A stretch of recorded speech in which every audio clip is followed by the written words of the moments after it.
జిమ్మేదారి ముచ్చట్లాగా హరీష్ రావు మాట్లాడుతున్నాడు. Finance minister, అదే మాజీ ఫైనాన్స్ మినిస్టర్.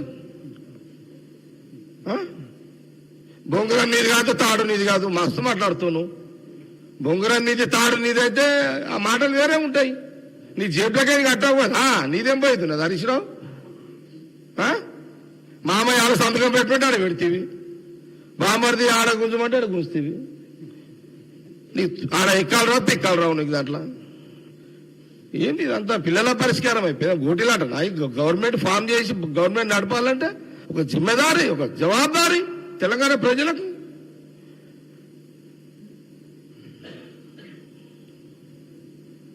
మాట్లాడితే హైటెక్ సిటీ అదేంది వెనకది కేబుల్ బ్రిడ్జ్. అరే నీ అమ్మ, ఒక్క కేబుల్ బ్రిడ్జ్కే ఇన్ని వందల కోట్ల రూపాయల పబ్లిసిటీ చేస్తే మా వాళ్ళు ఔటర్ రింగ్ రోడ్ ఓఆర్ఆర్ ఎవరు చేసి వచ్చారు? రాజశేఖర రెడ్డి గారే కదా. మెట్రో తెచ్చింది ఎవరు? International airport. అరే ఎంత టూ మచ్ ఇదంతా. ఒక్క బ్రిడ్జ్కే నువ్వు ఇంత పబ్లిసిటా? అది ఒక పార్ట్, గవర్నమెంట్ లో ఒక బాధ్యత. అది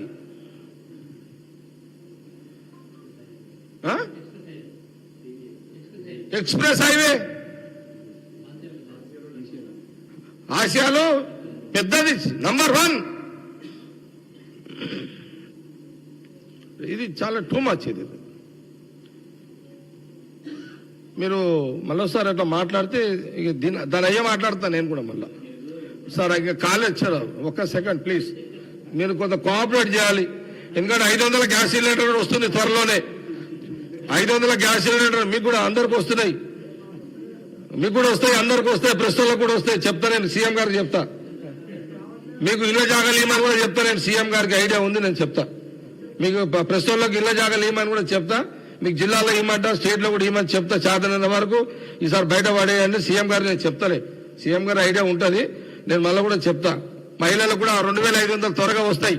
2500 గృహలక్ష్మి తొందరగా వస్తాయమ్మా, ఏం టెన్షన్ పడకండి. రేవంత్ రెడ్డి ముఖ్యమంత్రి ఫుల్ టైం అదే పని ఉన్నారు. సోనియా గాంధీ, రాహుల్ గాంధీ అబ్జర్వేషన్ లో పెట్టిరు. మొత్తం ఏమి ఇబ్బంది లేదు. అచ్చా, ఇక అసలు కథకు వస్తా మీకు ప్లీజ్. ఇది అయిపోయిందా? ఇంకా నాకు 4 పేజీలు ఉన్నాయి. దయచేసి కోఆపరేట్ చేయాలి మీరు ప్రస్తుతం ప్లీజ్. భయ్ మేము గవర్నమెంట్ లో మాకు ఇవ్వండి భయ్. మీరు వాళ్ళు గవర్నమెంట్ లో గంటలు నడిపించారు కదా. మేమైతే మీకు డెమోక్రసీలో అడుగుతున్నాం. మీడియా యజమానానికి నేను రిక్వెస్ట్ చేస్తున్నా, ఆల్ ఛానల్స్ యజమానులకు నేను రిక్వెస్ట్ చేస్తున్నా, దయచేసి ఈ రోజు మా సీఎం రేవంత్ రెడ్డి, మా క్యాబినెట్, మా డిప్యూటీ సీఎం, మా సోనియా గాంధీ, రాహుల్ గాంధీ, కాంగ్రెస్ పార్టీ ఏం చేస్తున్నది, ఏం చేసింది, ఏం చేస్తుంది, ఏం చేయబోతుంది, ఈ బీఆర్ఎస్ కుట్రలను మేము ఎట్లా తిప్పుకొట్టాలి, ప్రజలకు తెలవాలి. ప్లీజ్ కోఆపరేట్ చేయండి మీరు, దయచేసి రిక్వెస్ట్ చేస్తున్నా. మీరు అన్ని ఛానల్ లైవ్ పెట్టండి మాకు దయచేసి.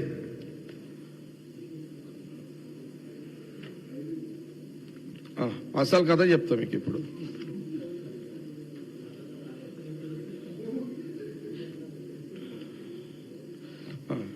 ఇది ఏంది బై 420 పంచాయతీ ఏంది ఇప్పుడు?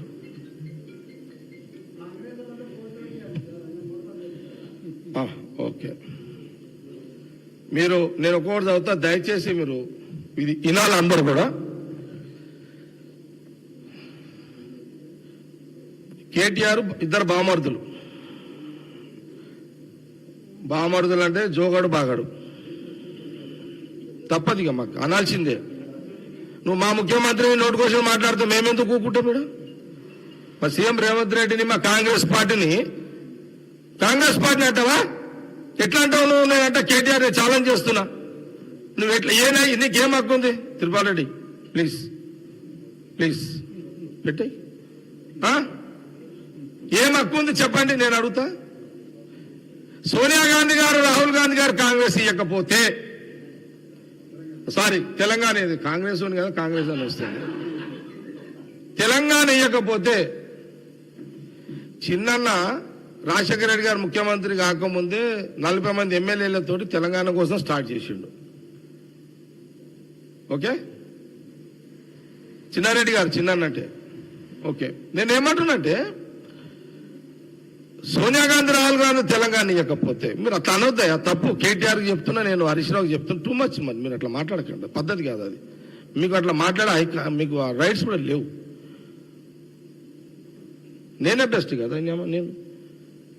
నేను ఒక స్టాండ్ తీసుకుని ఒకటే స్టాండ్ మీద ఉన్నా అన్న. వీళ్ళు నా పక్క కూర్చొని వీళ్ళకి సంబంధం లేదు. నా స్టాండు చిన్నారెడ్డికి మెట్టు సైకిళ్ళకి సంబంధం లేదు. నా సెల్ఫ్ స్టాండ్. నేను అప్పుడు ఇవ్వద్దానా, ఇచ్చినా కూడా ఎందుకు ఇచ్చినా కూడా అన్న. నేను నాది నా స్టాండ్ వేరే, అదిగా నా పర్సనల్ స్టాండ్. అది ఇది పార్టీ స్టాండ్ కాదు అది. కానీ 70 ఏళ్ళ నుంచి అప్పుడు కూడా నేను చాలాసార్లు చూసిన అన్యాయం అయితే అంత. నేను ఒకటే అడుగుతున్నా కేటీఆర్ హరీష్ రావుని, కాంగ్రెస్ ఏం చేసిందని ప్లీజ్ కొంత లైవ్ కోఆపరేట్ చేయండి. మళ్ళీ అడుగుతున్నా నేను.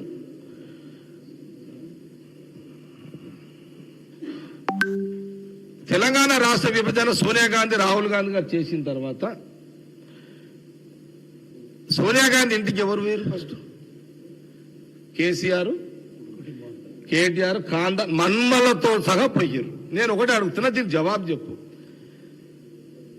70 ఏళ్ళు కాంగ్రెస్ ఏం చేసిందని నువ్వు అన్నావు కదా, ఇద్దరు బామర్దులు. మరి సోనియా గాంధీ గారి ఇంటికి పోయి ఎందుకు మీరు కాలు మొక్కారు? దానికి జవాబు చెప్పు నాకు. మీరు మైకులలో అసెంబ్లీలో ఆడిన మాట్లాడుతారు కదా, ఎందుకు పోయి రా? మీరైతే కాంగ్రెస్ కాదు కదా. మీరు మీ ఫ్యామిలీ సోనియా గాంధీ ఇంటికి పోయి ఆమె కాళ్ళు ఎందుకు మొక్కిరు? ఆ ఇంటికి ఎందుకు పోయారు? అంటే కాంగ్రెస్ పార్టీ సోనియా గాంధీ రాహుల్ గాంధీ గారు తెలంగాణ ఇచ్చారు కాబట్టే మీరు ఆ ఇంటికి పోయారు, ఆమెకు దండం పెట్టుకున్నారు. నేను తప్పు పడతలేను, దాన్ని పోయిన దానికి తప్పు పడతలేను. మీ కృతజ్ఞతలు చాటుకున్నారు అంతే కదన్నా, మీరు చాటుకున్నారు. నేను మీ విమర్శిస్తలేదు వాళ్ళ ఫ్యామిలీని, మీరు చాటుకున్నారు, అది ఓకే.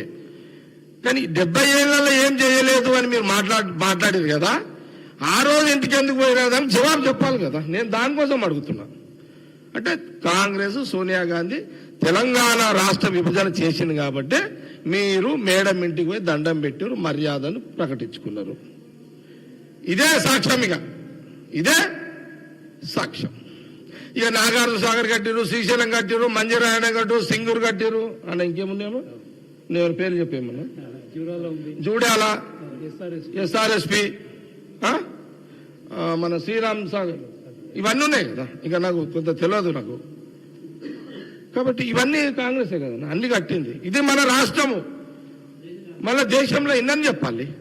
కాబట్టి ఈ విషయాన్ని ఒకసారి ఇద్దరు బామర్దులు, ఒకసారి బామర్దులు ఇద్దరు బామర్ది అది ఒకసారి సరిపోతుంది మర్యాదకు అంతే. ఒక్కసారి నేను ఇక ఒకటి నేను అడుగుతున్నా, ఇక 420 ఎవరు?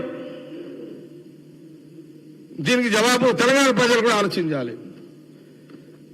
దళితులకు 3 ఎకరాల భూమి ఇవ్వకుండా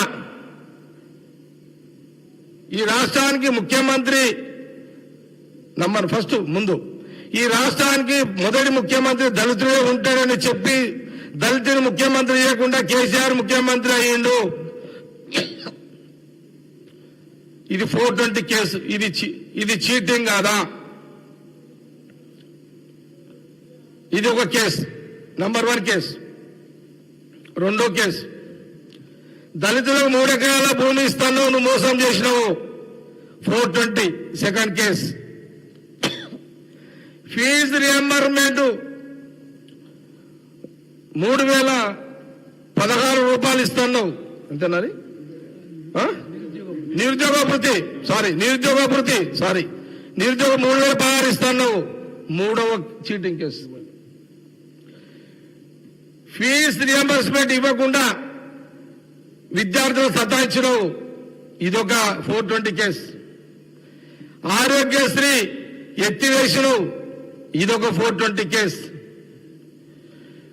ఒకే కిస్తీలో 1,00,000 రూపాయలు మాఫీ చేస్తానని 4 కిస్తీల దాకా లాగినవు, ఇదొక చీటింగ్ కేసు. అల్లుడొస్తే ఎక్కడ వండుకోవాలి,